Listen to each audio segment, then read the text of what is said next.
Hello everyone. I hope lockdown के इस time पे आप लोग घर पे सिंसियरली पढ़ाई कर रहे होंगे। तो हम आगे बढ़ते हैं अपने नेक्स्ट टॉपिक के साथ, दैट इज़ इलेक्ट्रिसिटी। नया चैप्टर है, नया जोश, नए टॉपिक्स, नए सब टॉपिक्स।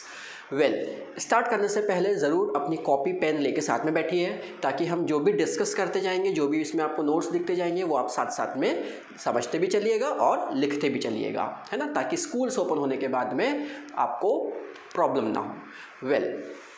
अगर हम बात करें इलेक्ट्रिसिटी की, तो व्हाट इज़ इलेक्ट्रिसिटी? तो इलेक्ट्रिसिटी की अगर हम बात करें तो हमने सिर्फ इतना सुना है कि घरों में इलेक्ट्रिसिटी आ रही है या घरों में इलेक्ट्रिसिटी चली गई है, कट गई है, राइट। तो दैट इज़ इलेक्ट्रिसिटी, राइट। अब उसके बारे में हम थोड़ा सा डीप पढ़ते हैं कि होता क्या है। तो अगर हम उसके बारे में जानना चाहते हैं तो सबसे पहले हमें एक बेसिक टर्म पता होनी चाहिए, that is charge. What is charge? तो charge is a fundamental particle in an atom. किसी भी एटम के अंदर एक पार्टिकल होता है, वो होता है चार्ज। अब चार्ज जो होते हैं वो दो टाइप के होते हैं, एक पॉजिटिव और एक नेगेटिव, ठीक है। इंसान भी दो टाइप के होते हैं, पॉजिटिव एटीट्यूड वाले और नेगेटिव एटीट्यूड वाले, राइट। तो सिमिलरली जो चार्ज होता है वो क्या होता है, पॉजिटिव और नेगेटिव, राइट। सिमिलरली अब हम आगे देखते हैं एक और चीज़, that is like charges repel each other and unlike charges attract each other, ठीक है।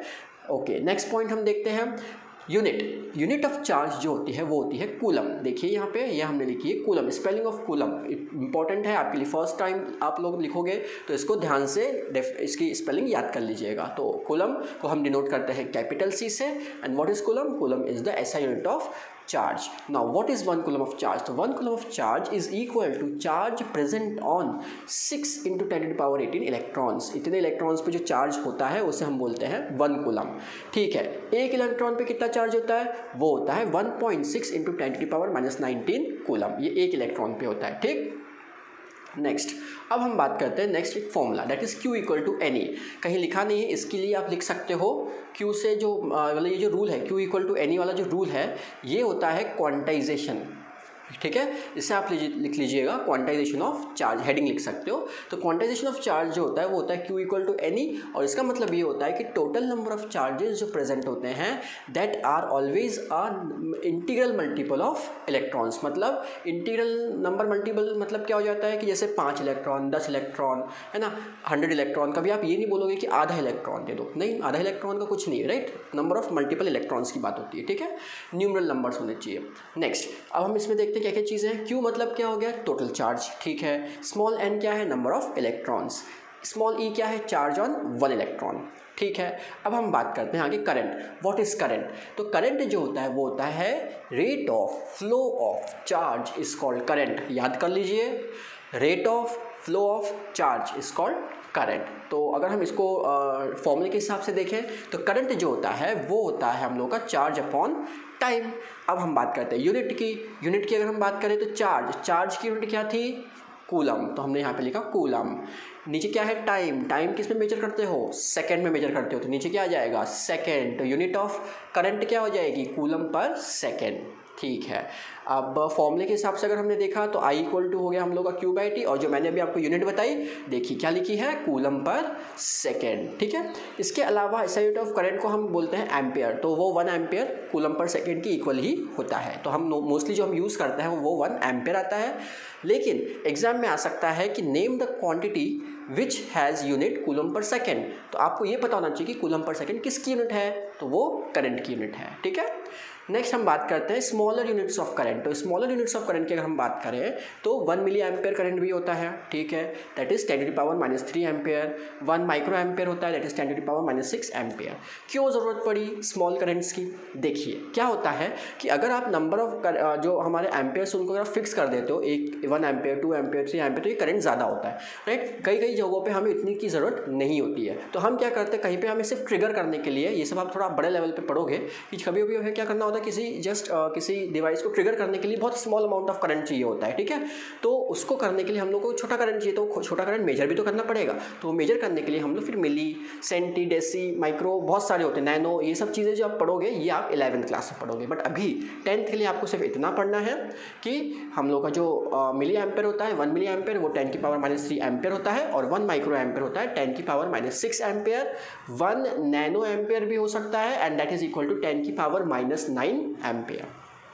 चलिए current is measured by ammeter. Current को कौन मेजर करता है? एक डिवाइस मेजर करता है और उस डिवाइस का नाम होता है एमीटर। ठीक है, नेक्स्ट इसका सिंबल कैसा होता है? ए। ठीक है, ए, और उसके साथ हम लोग प्लस माइनस पोलैरिटी लगा देते हैं, बट जो ए होता है वो हमारा होता है एमीटर, और वो मेजर क्या करता है? करंट। इंपॉर्टेंट चीज़ ये है कि जो एमीटर होता है उसको हमेशा सर्किट में सीरीज़ के साथ लगाया जाता है। कैसे? सीरीज़ में लगाया जाता है। हम पढ़ेंगे कि सीरीज़ और पैरेलल क्या होता है, पर अभी के लिए सीरीज़ में लगाया जाता है। देखते हैं आगे। ठीक है, ammeter has a low resistance, इसका रेजिस्टेंस कम होता है। अब रेजिस्टेंस टर्म आ गई है ना, चलो आई गई तो मैं बता ही देता हूँ रेजिस्टेंस क्या होता है। रेजिस्टेंस बेसिकली जो होता है वो एक तरीके से ऑपोजिशन होता है to the flow of current, है ना। रेजिस्टेंस मतलब गुंडे, है ना। भैया आपको कहीं जाना है, राइट, आप जा रहे हो लेकिन सामने क्या आ गया? रेजिस्टेंस आ गया, वो आपको जाने नहीं दे रहा, राइट। तो दैट इज रेजिस्टेंस, ऑब्स्टिकल, रुकावट जिसे हम बोलते हैं। ठीक है, चलिए अब डायरेक्शन ऑफ करंट। अब हमेशा जो डायरेक्शन ऑफ करंट होती है वो हम लेते हैं opposite to the flow of motion of electron. जैसे अगर मैं आपको समझाने की कोशिश करूँ तो मान लो अगर मेरे इलेक्ट्रॉन्स ऐसे जा रहे हैं तो मेरा करंट का डायरेक्शन कैसा होगा? ऐसा होगा। ये चीज़ हमेशा ध्यान रखना। रीज़न इसका ये है कि पहले हम लोग को इलेक्ट्रॉन्स जो है वो बाद में डिस्कवर हुए हैं। उसके बाद में पहले तो हम ये मानते थे कि जो करंट है वो कैसा जाता था? पॉजिटिव टू नेगेटिव जाता था, लेकिन इलेक्ट्रॉन्स बाद में डिस्कवर हुए तो हमें ये पता चला कि बेसिकली जो करंट का डायरेक्शन होता है वो opposite to the flow of electrons होता है। ठीक है, अब हम बात करते हैं पोटेंशियल डिफरेंस। ठीक है, कॉपी में नोट करिए, इसकी डेफिनेशन मैं आपको बता रहा हूँ वो लिखिए। ठीक है, सबसे पहले हम बात करते हैं, दो टर्म्स होती है, एक होता है पोटेंशियल, एक होता है पोटेंशियल डिफरेंस।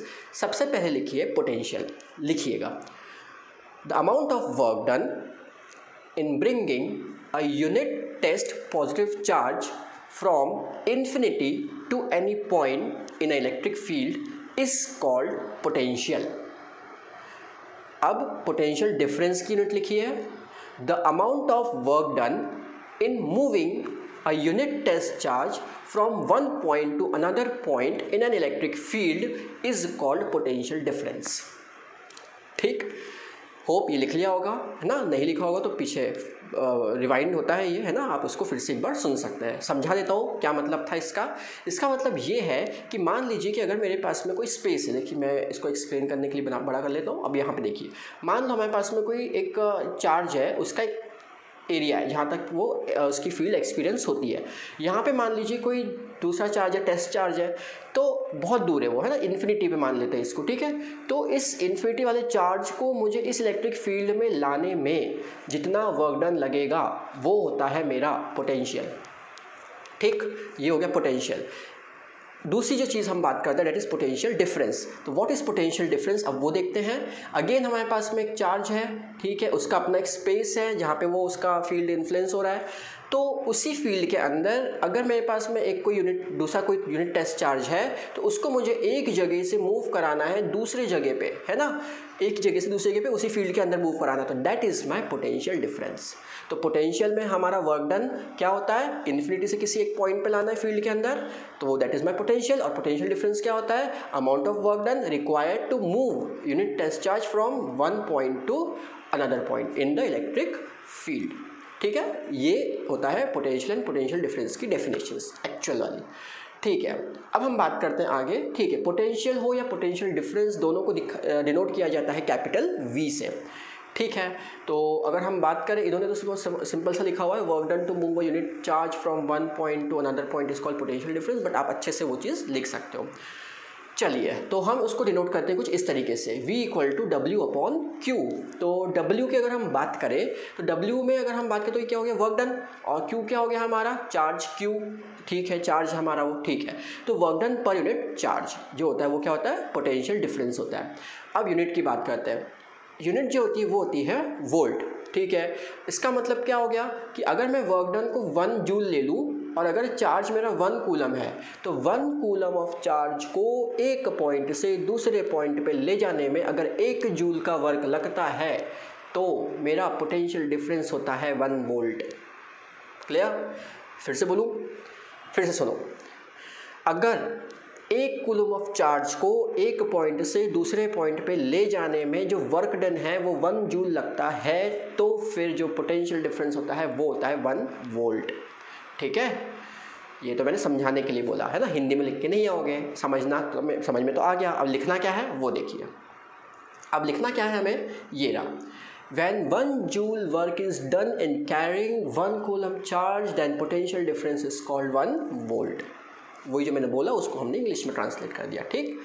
चलिए now SI unit of potential difference क्या होती है, वोल्ट, कोई दिक्कत नहीं है। और मैंने एक और यूनिट होती है जूल पर कूलम, वो कैसे आई, देखो वर्क डन की यूनिट क्या हो गई, जूल, चार्ज की यूनिट क्या हो गई, कूलम, तो हमारी यूनिट क्या हो गई, वो पोटेंशियल डिफरेंस की एक और यूनिट क्या बन गई, जूल पर कूलम।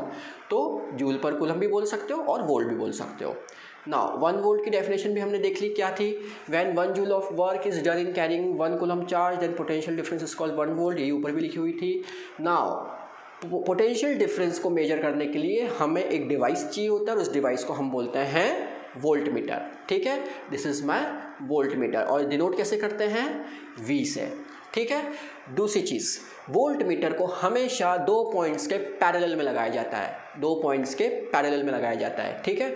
ये मैं भी एक्सप्लेन करता हूँ, एम्पेयर का भी और उसका एमीटर का भी और वोल्ट मीटर का भी। अच्छा, एक और चीज़, इट हैज़ हाई रेजिस्टेंस, जो वोल्ट मीटर होता है उसका रेजिस्टेंस कैसा होता है, हाई होता है, ताकि हम उसमें से करंट फ्लो नहीं करवाएं, ठीक है। अब थोड़ा सा इसके बारे में 1-2 पॉइंट पढ़ के फिर मैं आपको एक्सप्लेन करता हूँ वो चीज़ क्या है। Cell is the simplest device to maintain potential difference, जो घरों में आप सेल यूज़ करते हो वो भी आती होगी, कई बार आपने देखा होगा 1.5 वोल्ट की सेल है ना, 0.5 वोल्ट की भी सेल होती है। तो basically cell is the simplest device to maintain potential difference. Current always flow from higher potential to lower potential, तो जो करंट होता है वो हमेशा हाई पोटेंशियल से लो पोटेंशियल पे ट्रैवल करता है, ठीक है, मूव करता है, फ्लो करता है। अब देखिए मैं जो आपको बताना चाह रहा हूँ, सीरीज़ और पैरेलल वाला कंसेप्ट ध्यान से समझना। क्या होता है कि अगर मान लीजिए मेरे पास में एक सर्किट है जिसमें ये है मेरा रेजिस्टेंस मतलब हमने कुछ भी हो सकता है, मान लो मेरे पास में एक वायर है, वायर के बीच में मैंने ज्वाइन कर दिया बल्ब, ये मेरा बल्ब हो गया, ठीक है, रेजिस्टेंस हो गया हमारा वहाँ पे। अब वो जो रेजिस्टेंस है इसको अगर मुझे इसके थ्रू करंट मेजर करना है तो इसी सर्किट में, मतलब मान लो ये हमारी बैटरी है जहाँ से हमारा करंट आ रहा है, यहाँ से करंट फ्लो करेगा, करंट हमेशा पॉजिटिव टू नेगेटिव फ्लो करेगा, पॉजिटिव हमेशा बड़ा वाला डंडा रहेगा और नेगेटिव हमेशा छोटा वाला डंडा रहेगा, ठीक है। ठीक है, ये तो हो गई हमारी करंट की बात की, आई हमारा फ्लो कर रहा है। अब मुझे क्या करना है, इस करंट को मेजर करना है, तो मैं क्या करूँगा, एक एमीटर लगाऊंगा सीरीज़ में, दिस इज कॉल्ड सीरीज़, ठीक है। तो ये हो गया मेरा यहाँ पे एमीटर, ठीक, एमीटर ये होता है हमारा सीरीज़ में, मतलब जिस डायरेक्शन में करंट आ रहा है उसी के साथ साथ लगा दो क्या, एमीटर। तो हमारा एमीटर क्या करेगा, करंट को मेजर कर लेगा। अब बात करते हैं पोटेंशियल डिफरेंस की। तो पोटेंशियल डिफरेंस कैसे मेजर करेंगे हम, पैरेलल में लगाना पड़ता है उसको, किसके पैरेलल में, रेजिस्टेंस के पैरेलल में। तो जैसे मान लो ये रेजिस्टेंस है तो इसके 2 पॉइंट्स क्या हो गए, ये पॉइंट्स हो गए, और इनके बीच में आप चाहो तो लगा दो volt meter, this is my volt meter. तो वोल्ट मीटर हमेशा जो पोटेंशियल डिफरेंस होता है जो हमेशा 2 पॉइंट के बीच में होता है, तो वोल्ट मीटर हमेशा 2 पॉइंट्स के बीच में लगाया जाता है, क्योंकि पोटेंशियल डिफरेंस जो हम मेजर करते हैं 2 पॉइंट्स के बीच में मेजर करते हैं, ठीक है। तो ये हो गया हमारा रिप्रेजेंटेशन कि हमें एमीटर कैसे लगाना है और वोल्ट मीटर कैसे लगाना होता है। वोल्ट मीटर को हमने लगाया पैरेलल में, एमीटर को हमने लगाया सीरीज़ में, ठीक है। होप यहाँ तक समझ में आया होगा। अब हम आगे देखते हैं आगे क्या चीज़ें दी हुई हैं, ठीक है। सिम्बॉल्स, यस, इलेक्ट्रिक सेल का जो सिंबल होता है वो कैसा होता है हम लोग का, सिंगल, एक बड़ा डंडा एक छोटा डंडा, मतलब positive terminal negative terminal. Battery में इसी चीज़ को आप 2-3 बार बना दो, ठीक है। की, ये जो की होती है ओपन की, ओपन की का मतलब होता है उसमें से करंट फ्लो नहीं करेगा, मतलब आप इसको ऐसे दिखा सकते हो, ये गया, ओपन की ऐसे ही बना सकते हो, तो लाइक हमने इसे ब्रैकेट बनाया और ये बनाया, तो इसका मतलब ओपन की मतलब क्या होगा कि करंट यहाँ से यहाँ तक तो आ रहा है पर आगे करंट फ्लो नहीं कर रहा है, ठीक है। और वहीं अगर मैं क्लोज की कर दूँ तो दिस इज माई क्लोज की, डॉट बना दूंगा इसके अंदर, तो करंट कंटिन्यूएशन में आगे फ्लो कर रहा है, ठीक है। ये हो गया हमारा की, ओपन एंड क्लोज की। वायर जॉइंट को हम डिनोट करते हैं एक डॉट, है ना, जहाँ पे जॉइंट हो रही है ना। अब मैंने ऐसे बना दिया तो मुझे ये नहीं पता कि वायर इसके ऊपर से जा रही है कि जॉइंट है, तो हम जॉइंट के लिए क्या कर देते हैं, इसको थोड़ा सा डार्क कर देते हैं, तो हमें पता चलता है कि चारों जो वायर्स हैं अलग अलग डायरेक्शन की, जो अलग अलग वायर्स हैं उनको हमने एक पॉइंट पे ज्वाइन करके रखा हुआ है। और अगर हमें ज्वाइंट नहीं करना है तो हम कैसे बनाएंगे, ओवरलैप करके बनाएंगे, ताकि हमें पता चले कि वो उसके ऊपर से जा रही है। नेक्स्ट अगर हम बात करें इलेक्ट्रिक बल्ब, तो इलेक्ट्रिक बल्ब कैसे शो होता है, इस तरीके से शो होता है। ये दूसरा वाला मत बनाना, ये पहला वाला भी चल जाएगा, ठीक है। नेक्स्ट अगर हम बात करें रेजिस्टेंस की, तो मैंने आपको बताया रेजिस्टेंस कैसा होता है, जिगजैग फॉर्म में बनाया जाता है। रियोस्टैट होता है इस तरीके से या इस तरीके तरीके से। रियोस्टैट होता क्या है? रियोस्टैट एक तरीके से होता है वेरिएबल रेजिस्टेंस, एक ऐसा डिवाइस जिसमें हम रेजिस्टेंस को अपने हिसाब से कम ज़्यादा कर सकते हैं। भाई रेजिस्टेंस अगर आपका बल्ब है तो बल्ब अगर किसी रेजिस्टेंस, उसकी जो वैल्यू होगी रेजिस्टेंस की, मान लो 2 ओम का रेजिस्टेंस है उसमें, ठीक है, तो अगर बल्ब में 2 ओम का रेजिस्टेंस है तो 2 ओम का रेजिस्टेंस आप चेंज नहीं कर सकते हैं। बल्ब जब भी आप कहीं लगाओगे सर्किट में वो 2 ओम का रेजिस्टेंस ही बना देगा, है ना। लेकिन रियोस्टैट ऐसा डिवाइस होता है जिसमें हम रेजिस्टेंस को कम या ज़्यादा अपने हिसाब से कर सकते हैं। ये आपको लेबोरेटरीज़ में मिल जाएगा, स्कूल की जो लेबोरेटरी होती है उसमें मिल जाएगा। एमीटर का हम ऑलरेडी देख चुके हैं कि ए से डिनोट किया जाता है, राइट। और उसके अलावा क्या बचा? वोल्ट मीटर का हम किससे डिनोट करते हैं? वी से डिनोट करते हैं। होप यहाँ तक आपको क्लियर हो गया होगा।